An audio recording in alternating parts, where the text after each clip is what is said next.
I'm Dean Newland, and welcome to the Business of Intuition, where I coach, facilitate, train, and speak on the hard science and meaningful experience of intuitive leadership in business, so you can make better decisions, forge real connections, and creatively solve problems to amplify your impact and simplify your life.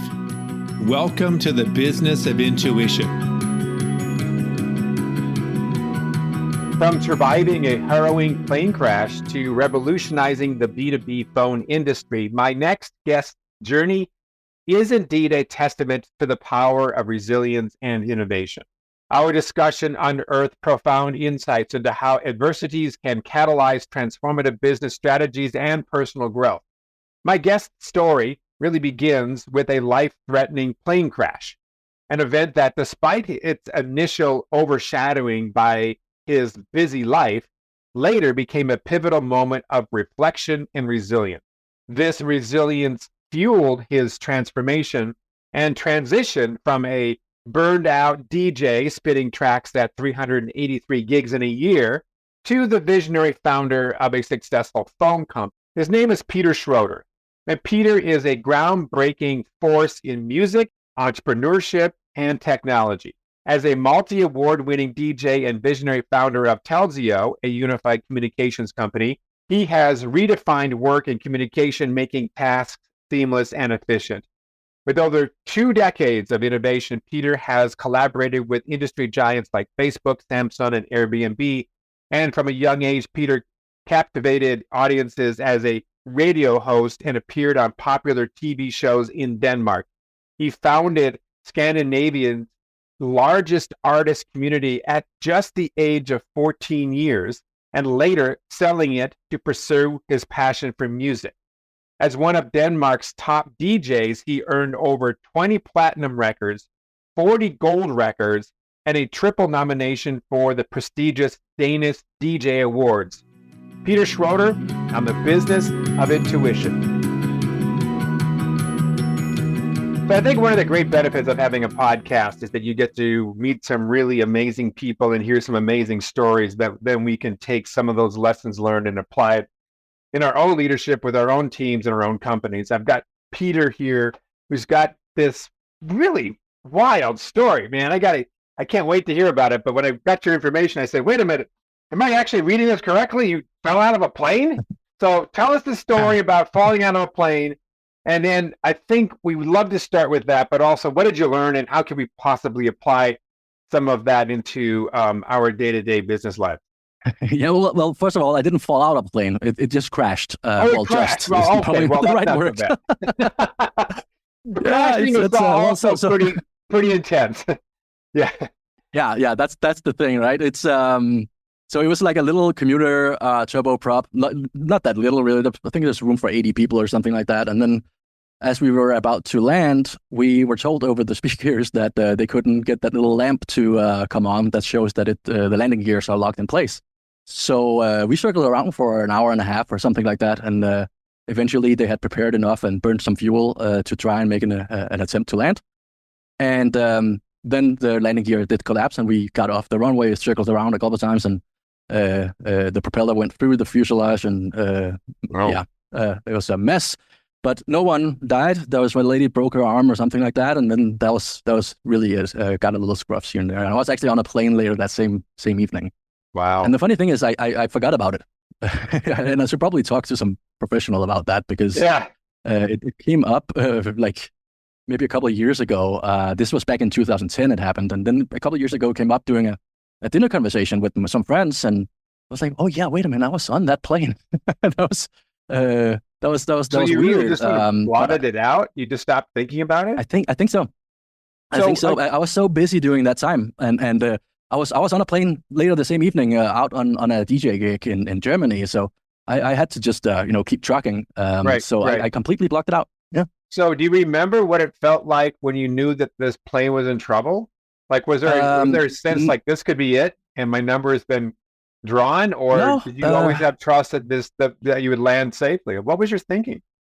Yeah, that's the thing. So to give a little backstory, that same model plane had the same issue a week earlier in Denmark. And we saw on the news that nothing happened because that one landed safely. There was no problem. So we were just like, okay, yeah, that's the same thing I've just heard, that nothing's going to happen. This is all good. And the cabin crew and the pilot were so professional about it. There was no like they were just like, just another day at the office kind of thing, you know? So there was no panic or anything like that. I did call my mom because I was going to be late for dinner. So I was like, I called and said, hey, I'm going to be a little late. There's a delay on a plane. Yeah, but I didn't tell her why, but But yeah, she called when she heard about it, and we had just gotten down, and we were just standing around in a circle, or in a circle, we were a little scattered, and trying to like figure out what to do next. Really, we were in the in the arrival termination or terminal or whatever you call it, and just like trying to figure out what's next. And she called, and she was all hysterical, like, like I'm down. I'm fine. Wow. So were you in a free fall, or were you just No. So there's actually a YouTube video of it. You can actually see it on YouTube. This free, because there was, like I said, there was an hour and a half or so where they tried to burn fuel and stuff. So the news crews had time to get out there, and someone was filming it. And wow. We were just it was just a landing, or just it wasn't. But you see the plane coming down, landing, and as it touches ground, the right wheel kind of collapses, and it goes down on the right wing, and debris flies everywhere. And yeah. Right. So fascinating. So it's interesting that you just all of a sudden just kind of picked up and brushed yourself off and went on another plane and went home and saw mom and gave her a kiss on the cheek and went on with your life. But I guess in hindsight, was there anything out of this experience that you go, that helped me in some way? And if so, how? I think in general, I am very much like that. I'm very much like, every time something bad happens, or someone wants to, do me bad, or my business, or whatever it might be, I'm very much that person that just like bounces up and keeps on trucking. If anything, it fuels me, and it gives me, if someone tells me no, or tells me this cannot be done, then it fuels me, and I'm definitely going to show you that it can be done. There's no doubt about it. So then don't ever tell me something can't be done if you don't want that to happen. So for me, it's very much about, I just gotta keep doing what I am doing, and I might take the long road. I've never taken shortcuts or anything like that, and just like keep trucking and keep pushing for my goal. And I think that was just one of these little things that you can just add onto it. It's very much like me. So that's probably also why it didn't really bother me much, or become a thing for me. Yeah, exactly. Yeah. So when you find, like with your business, and I want to talk more about that shortly, but when you reach a plateau in your business, do you feel like you need to create another one to climb? Like, is success fine for a while, or are you always creating something that's going to require a tremendous Herculean effort? Always. I'm never going to retire. It's like for me, I've never had these like big goals in mind. It's always been small stepping stones. Now I've achieved this. What's next? Okay, now we're there. Next, all the time. So it's never, I want to build the biggest phone service provider in the world. No, it's like I want to build a little product with this and this feature, and then let's see if we can sell it, and then we'll add something else to it. Same thing with music. When I was in that, it was just started out DJing, and then I got to this club and played there, and then it could be cool if I could go to this bigger one, and so on, but not with any like particular big goal in mind. So that's interesting, because a lot of people would subscribe to the idea that you need to have a longer term vision and a purpose to be able to shoot for, because that gives you direction and clarity. You're saying, no, the shorter, smaller steps are the way that's worked for you, at least, it sounds like. Yeah, and probably because I have ADD, majorly ADD, and I have to constantly have something new in front of me. There's got to be some kind of new aspect to it. So there's definitely that part of it. And then, probably the reason why I've been in this industry now that I have for 10 years, which is completely unheard of for me, is really because of that thing, always changes. There's always new technology. There's always new things to make or to build. So constantly there's always something new I can learn. And that's really the most important for me. I don't know who said it. It may have been somebody on this podcast at some point that said that they thought that a preponderance of entrepreneurs had some form of ADD. And if that's the case, like you and I and a lot of other people are in good company, That's great. There's no doubt. Well, tell us the story about being a DJ and what got you to jump ship. It's just not my day today. 1 second. No, you're second. All good. Yeah. I lost it. I lost this one. I don't know what's going on with technology for me. They say. Okay. Sorry about that. No, go back to your DJing. I mean, what was the pinnacle? What were you doing at that point? Because it sounds like this is over in Denmark, right?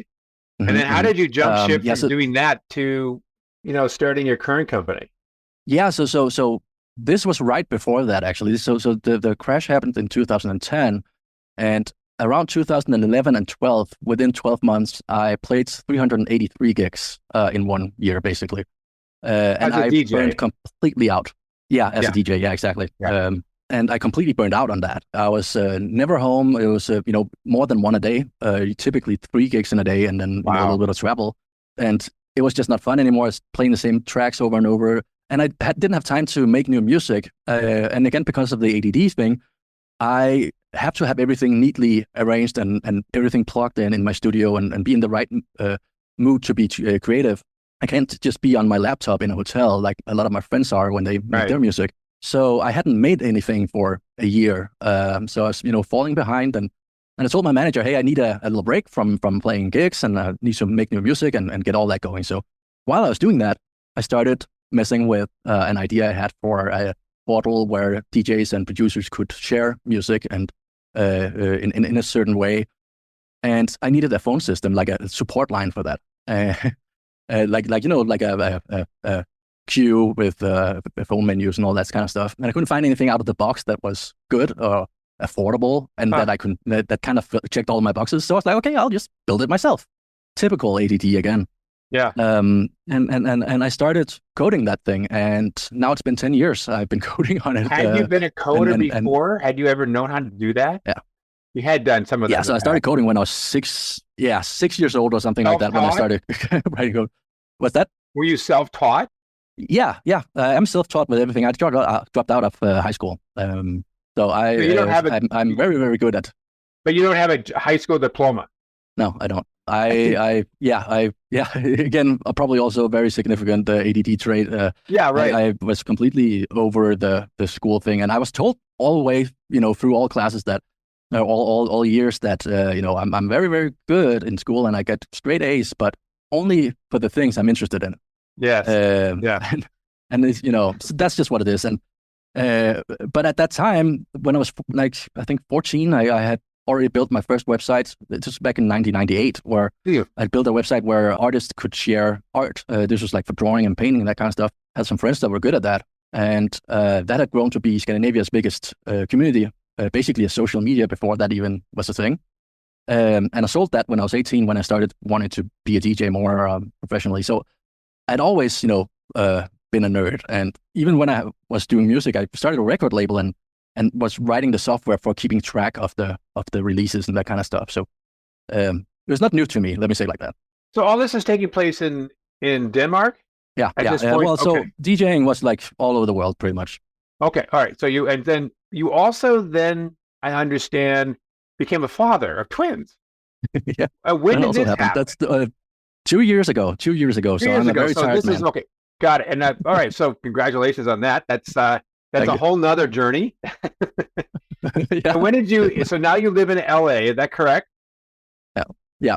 And that's where your company is now based. Is that okay? Mm-hmm. So tell us a little bit about the phone company and your approach to essentially compete with some big players. I mean, this is a great, listen up on this one, because how do you differentiate yourself in a sea of sharks, in a sea of companies that are so much more funded, have so much more name recognition? I mean, how do you compete in that? So tell us about that.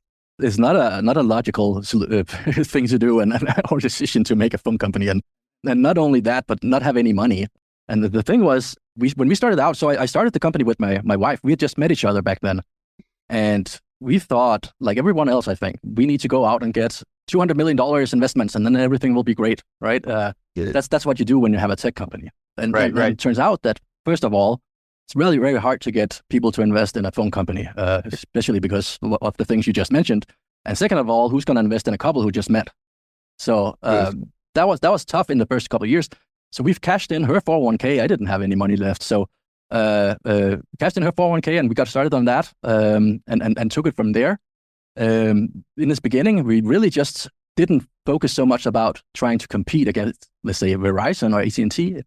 We really just focused on creating a product that those people that used it love, and then add features to it as people ask for it, and if it made sense, So that was kind of like the main thing in the beginning. And as we grew in terms of new customers, every time we added a new feature, we would get more customers. We would be more appealing to a larger chunk of businesses.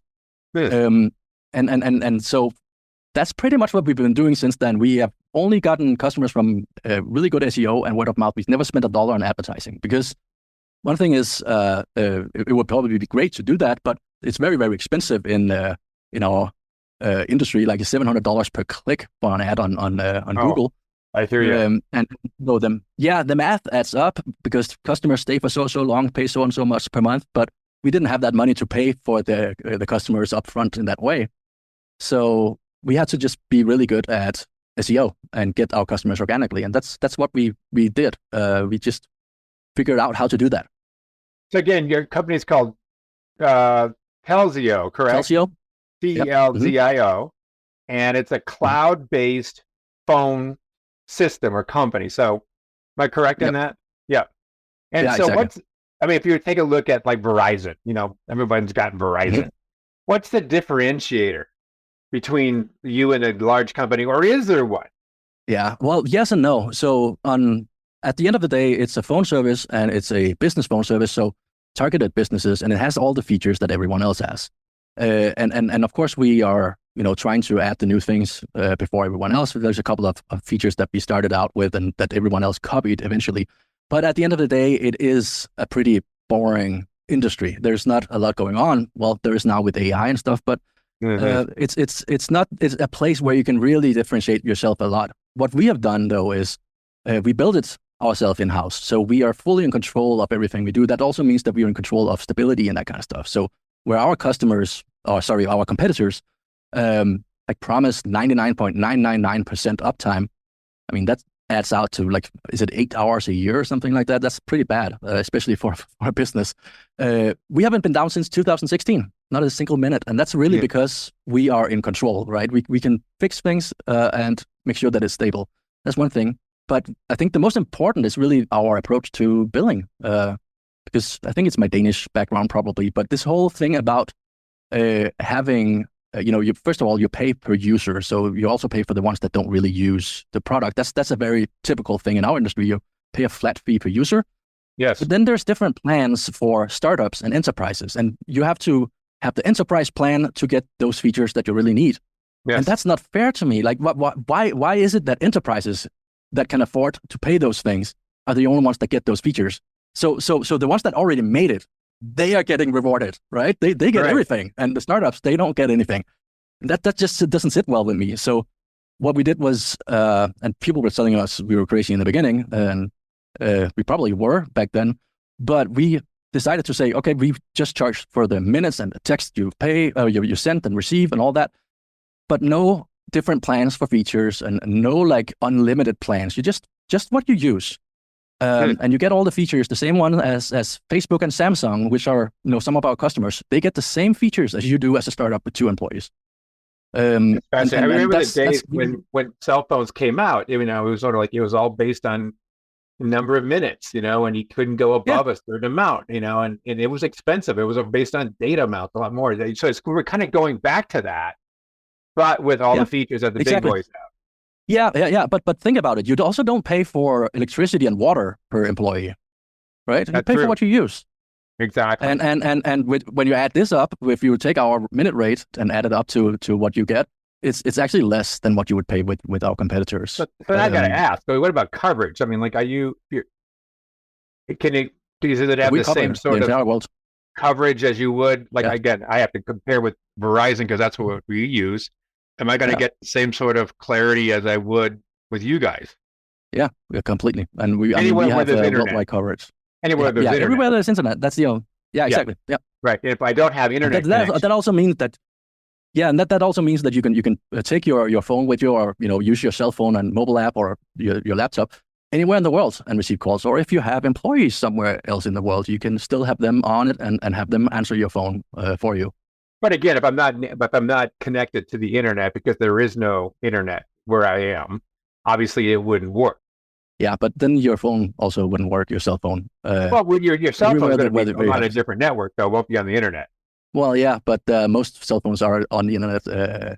Like, if you take your cell phone right now and make a phone call, that's being made over the internet. It's not being made over a proprietary cell phone network anymore. It was back in the day, but not anymore. That's changed over the past maybe 10 years. So I could be out in the middle of the freaking desert and pick up a Verizon phone call, and then have another phone with yours, and we would still get the same kind of service. Yeah, and in many cases, you actually get better service with us, but that's a longer discussion.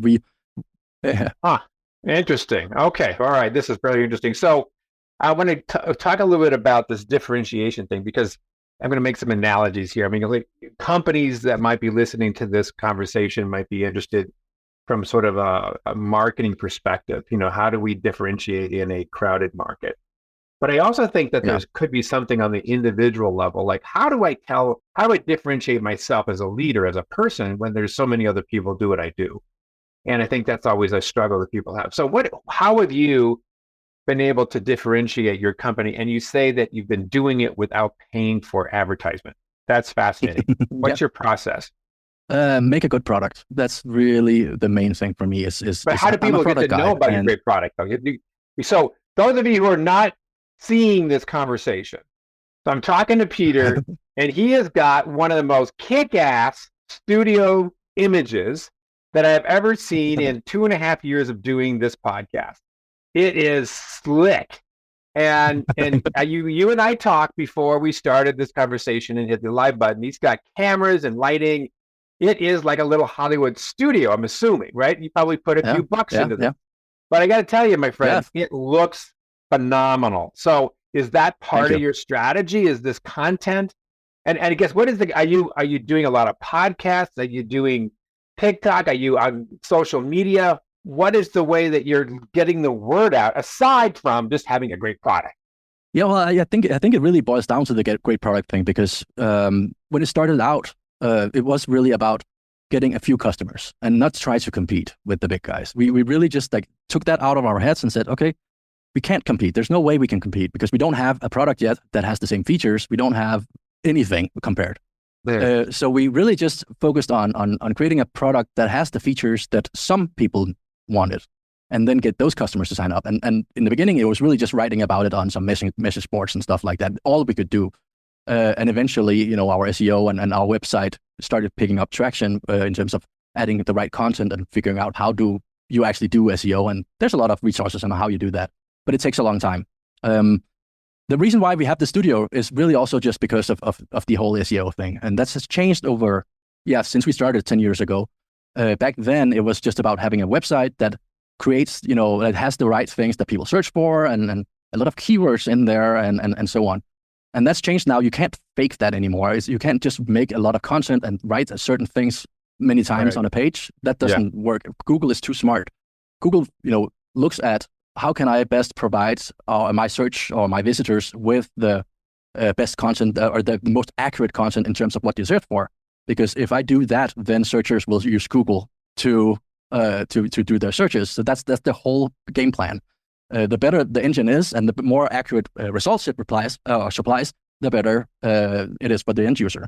So you as a business owner, you have to create content that targets and answers those questions that people have. And it used to be website content and written content, but that's moving more and more towards podcasts and blogging, video blogging and these kind of things and video content. And that's really why we are investing in the studio, so we can create not only support guides and stuff like that, but also actually editorial content for our website and YouTube channels and so on. So if I just sort of recap this, it really sounds like your process has been around starting small and finding out what you can do really, really well, really understanding what your customer needs are and building off of that, and then scaling as they ask for more. So it's almost like your customer in some way is very much a part of the design process of your company's growth. So you don't add something unless they need it. And I wonder sometimes in companies, we sometimes create things that we don't even know whether somebody needs, you know. Yeah, exactly. And that's the main thing is really because one thing is we didn't have money to hire people in the beginning either. So I did customer service and tech support and sales and all these things on the phone every single day for the first 2 or 3 years. Yeah. And that was a blessing because I was 100% in touch with our customers. I heard firsthand what they were asking for and what their pain points were, and you know, both from a business point of view, but also technical. So it allows me to really get a good understanding of what is it that a business customer really wants, and what is it that they don't know that they want, but they say between the lines. And that, you know, was the reason why I was able to build some features that no one else in the industry had, because, well, no one knew that there was a need for it.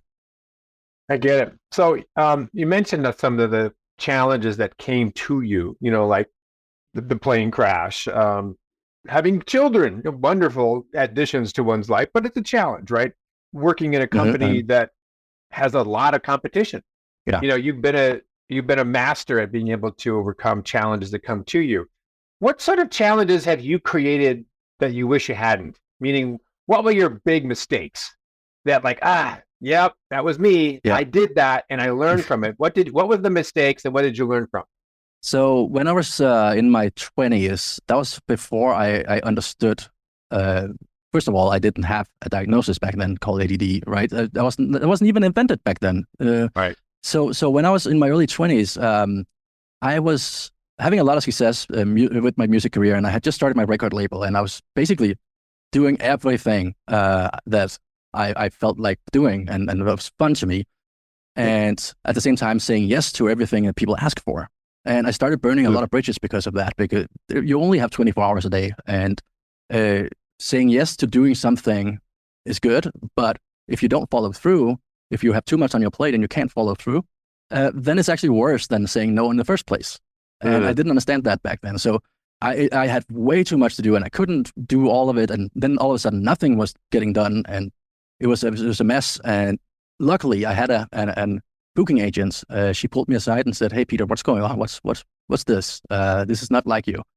And she helped me facilitate the sale of my label and basically helped me put a little break on everything for a while. And I moved back on my mom's couch for a month or so and stayed there and kind of like just reset. And that taught me a lot about myself, obviously, but also this whole thing about you only have so much time, so much energy. You have to really focus on the things that matter. Try to eliminate the things that you don't, that are not necessary. And then it's okay to say no. I mean, I'm a people pleaser. I love to help everyone. But if I say yes to everything, nothing is going to get done.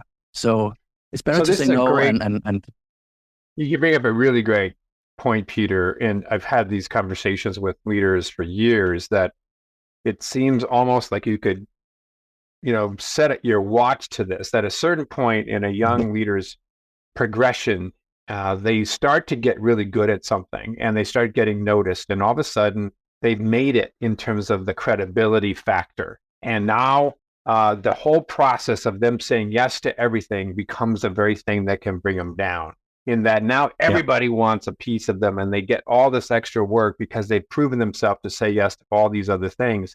And of course, stress and issues start to arise. But I guess the question for me is, and this is something that comes up all the time, but everything, Dean, feels like it's a priority. How do I determine what is essential and what is not? And I think that's the trick or the trap, I should say, that people get themselves into, is that they say yes to all these things because they all seem important. How do you, or how did you, or how are you making the distinction of this is a priority versus this is something I should say no to? I think in the beginning, one thing that really helped me after this little reset was to write things down on a piece of paper and then look at everything that I have on my plate and pick out or prioritize it in a list. Literally, write on a piece of paper everything, because when you have these different tasks on, So I think in the beginning, what really helped me to kind of get into the habit of saying no was just to write down on Post-its or just a piece of paper the different tasks I had on my plate at the moment. and then prioritize those ones. Because when you have them in front of you, written down, it's very easy to say, okay, this one is more important than that one, for sure. And then once this one goes down at the bottom, oh, now this one is all the way at the bottom. So do that. Post-its are great, and you can do that ongoing. If you have a wall, and just put some post-its up there with the different tasks you have. And then eventually you'll start getting more and more in the habit of just doing this mentally, having this list in your head of things. And then it's very, very fast for you to say, well, this is just not going to get done. If I'm realistic about it and talk to myself and say, hey, are you really going to have time to do this? No. Okay, then you should say no. That's really helped me. And it's very low practical, but it works. It's very useful. I think that I would add another idea that make me think of as you're talking, Peter, is you said it before that you do like to please people, and a lot of us do. No. And I think if you have this list that you just described, I would say, yes, do that. And which of the items on this list are really about pleasing somebody else? Mm-hmm. And which of these items on the list are about pleasing myself or a higher purpose, something that's going to be more beneficial for more people? And it might be a way to help segment, because I think that a lot of times people do the things that they do because of what you just said. We want to please people, but maybe it's not really as important. It's about keeping the relationship in check. Yeah. And in a sense, what we are saying yes to is our fear. Well, we're saying yes to the opportunity not to have to disappoint people. And I think also the opportunity to just get some goodwill back, and that I'm very much on that. It's everything I do, I never ask for anything in return. I believe that eventually good things will come to me, and that's exactly. It's that's proven to be true so many times in my life. And so I'm not saying don't say yes to anything that's not going to benefit yourself. Definitely not. Right. And also if it's not something that monetarily wise or anything like right now will get you whatever you want, definitely say yes to things. But don't say yes to too much. Say yes to the things that you know you can get done. That you know that you have capacity to do. And if it's out of that, then it's better to say no rather than to say yes and not get it done. Yeah, and I think by saying yes to yourself. And what I mean by that is, what do I need to be whole, to be balanced, to be healthy, to have, a relatively stress-free life? These are ideals, but what do I need? I can put myself in the equation, not just everybody else. Because sometimes I think that those of us who say yes to everything just don't say yes to ourselves. Our yes to ourselves kind of becomes a second or third or fourth priority. We don't put ourselves into the mix. And I think there's also something about that we create a lot of yeses, and in so doing, we also are urgency addicted. So everything becomes sort of frenetic, and there's a tremendous amount of energy and have a buzz. It's like 6 cups of coffee because you're just moving so fast, because you have to move so fast because you said yes to so many things. And that becomes what the new normal feels like after a while. This is what life should feel like. This is me being successful, right? Is not sleeping but 3 hours a night and working 7 days a week, and I think that becomes that becomes almost like our own downfall if we continue that way. It's a little bit of self-sabotage, quite frankly. It's incredibly important, and it's also really important to do things that don't necessarily make sense from a business point of view, or things that you have to do to help others and so on. So do something that really just that you enjoy doing. Cook dinners or whatever it is that you like doing. Make that a priority, because it's okay to have a hobby and do things for yourself once in a while. It's funny you say that. That's a great point, man. I was talking to the former chief of staff for Zappos yesterday, and she had a close relationship with Tony Hsieh, and she was talking about some of her experiences. And sometimes the whole thing with Zappos was, we're going to measure all sorts of things, but sometimes just giving a person the hug is the right thing to do. Like, why shouldn't you do that? So we don't have to be so metrics driven. Sometimes just do it because it's the right thing. So Peter, it's great. This is really good stuff, man. I just want to ask you, how can people know more about you, more about your company? Quite frankly, I'm going to check you out because, you've got me interested. So I'm going to spend some time later on to play around your website and go, would this be something we should look into? So you might be hearing from me, but I want to ask, how can people follow what you're all about? So me personally, is my website, peterschroeder.com, has all the links to all my social media. And please go there and reach out and write to me. You get so many, emails about sales things and business stuff. I just really like to hear from real people. So please do that. Okay. And then your company again is Telzio, Telzio, right? Telzio. And we can find it. And you're all on social media and LinkedIn and all the other sites. All of that, yeah. Awesome. Well, I do appreciate your time, my friend. It's been wonderful to get to know you. And again, you got a kick-ass studio there. I really am quite thinking like, this is gorgeous. Yeah, really great. I like it. We spent quite a bit of time and money on this, so I'm happy to hear that. Yeah. All right. Have a great day. Thank you. You too, man. All right. Thank you for listening to The Business of Intuition. If you enjoyed the show, please subscribe, rate, and review on Apple Podcasts, Google, Spotify, or wherever you get your podcasts. If you'd like to learn more about Dean or Mission Facilitators Leadership, go to mfileadership.com. That's mfileadership.com.